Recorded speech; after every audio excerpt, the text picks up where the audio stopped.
Matius pasal 19. Perceraian. Setelah Yesus selesai dengan pengajarannya itu, berangkatlah ia dari Galilea dan tiba di daerah Yudea yang di seberang sungai Yordan. Ayat 2. Orang banyak berbondong-bondong mengikuti dia, dan ia pun menyembuhkan mereka di sana. Ayat 3. Maka datanglah orang-orang Farisi kepadanya untuk mencobai dia. Mereka bertanya, apakah diperbolehkan orang menceraikan istrinya dengan alasan apa saja? Ayat 4. Jawab Yesus, tidakkah kamu baca bahwa Ia yang menciptakan manusia sejak semula menjadikan mereka laki-laki dan perempuan? Ayat 5. Dan firman-Nya, sebab itu laki-laki akan meninggalkan ayah dan ibunya dan bersatu dengan istrinya, sehingga keduanya itu menjadi satu daging. Ayat 6. Demikianlah mereka bukan lagi dua, melainkan satu. Karena itu, apa yang telah dipersatukan Allah tidak boleh diceraikan manusia. Ayat 7. Kata mereka kepadanya, jika demikian, apakah sebabnya Musa memerintahkan untuk memberikan surat cerai jika orang menceraikan istrinya? Ayat 8. Kata Yesus kepada mereka, karena ketegaran hatimu, Musa mengizinkan kamu menceraikan istrimu, tetapi sejak semula tidaklah demikian. Ayat 9. Tetapi aku berkata kepadamu, barang siapa menceraikan istrinya kecuali karena zina, lalu kawin dengan perempuan lain, ia berbuat zina. Ayat 10. Murid-murid itu berkata kepadanya, jika demikian halnya hubungan antara suami dan istri, lebih baik jangan kawin. Ayat 11. Akan tetapi ia berkata kepada mereka, tidak semua orang dapat mengerti perkataan itu, hanya mereka yang dikaruniai saja. Ayat 12. Ada orang yang tidak dapat kawin karena ia memang lahir demikian dari rahim ibunya, dan ada orang yang dijadikan demikian oleh orang lain, dan ada orang yang membuat dirinya demikian karena kemauannya sendiri, oleh karena kerajaan surga. Siapa yang dapat mengerti, hendaklah ia mengerti. Yesus memberkati anak-anak. Ayat 13. Lalu orang membawa anak-anak kecil kepada Yesus, supaya ia meletakkan tangannya atas mereka dan mendoakan mereka. Akan tetapi murid-muridnya memarahi orang-orang itu. Ayat 14.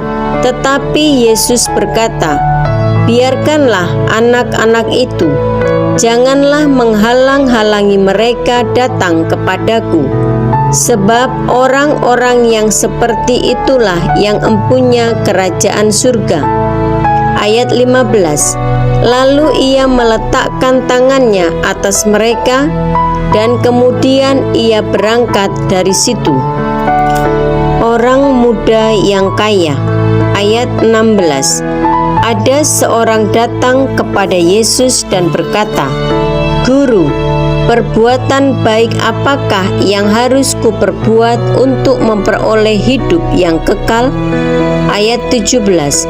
Jawab Yesus, apakah sebabnya engkau bertanya kepadaku tentang apa yang baik? Hanya satu yang baik. Tetapi jikalau engkau ingin masuk ke dalam hidup, turutilah segala perintah Allah. Ayat 18. Kata orang itu kepadanya, perintah yang mana? Kata Yesus, jangan membunuh, jangan berzina, jangan mencuri, jangan mengucapkan saksi dusta. Ayat 19, hormatilah ayahmu dan ibumu, dan kasihilah sesamamu manusia seperti dirimu sendiri. Ayat 20, kata orang muda itu kepadanya, semuanya itu telah kuturuti, apalagi yang masih kurang? Ayat 21, kata Yesus kepadanya, jikalau engkau hendak sempurna, pergilah, jualah segala milikmu dan berikanlah itu kepada orang-orang miskin, maka engkau akan beroleh harta di surga. Kemudian datanglah kemari dan ikutlah aku.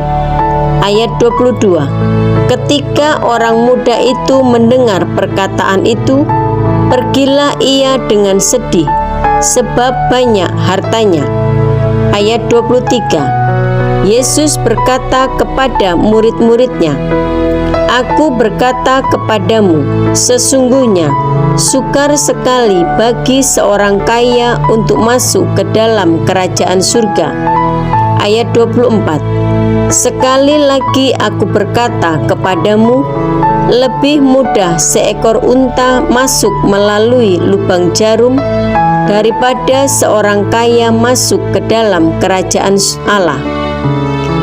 Ayat 25, ketika murid-murid mendengar itu, sangat gemparlah mereka dan berkata, jika demikian, siapakah yang dapat diselamatkan? Ayat 26, Yesus memandang mereka dan berkata, bagi manusia hal ini tidak mungkin, tetapi bagi Allah segala sesuatu mungkin. Upah mengikut Yesus.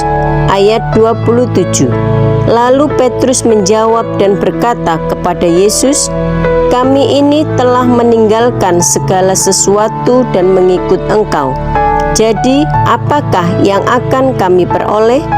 Ayat 28, kata Yesus kepada mereka, aku berkata kepadamu, sesungguhnya pada waktu penciptaan kembali, apabila Anak Manusia bersemayam di tahta kemuliaannya, kamu yang telah mengikut aku akan duduk juga di atas 12 tahta untuk menghakimi kedua belas suku Israel. Ayat 29, dan setiap orang yang karena namaku meninggalkan rumahnya, saudaranya laki-laki atau saudaranya perempuan, bapa atau ibunya, anak-anak atau ladangnya, akan menerima kembali 100 kali lipat dan akan memperoleh hidup yang kekal. Ayat 30, tetapi banyak orang yang terdahulu akan menjadi yang terakhir, dan yang terakhir akan menjadi terdahulu.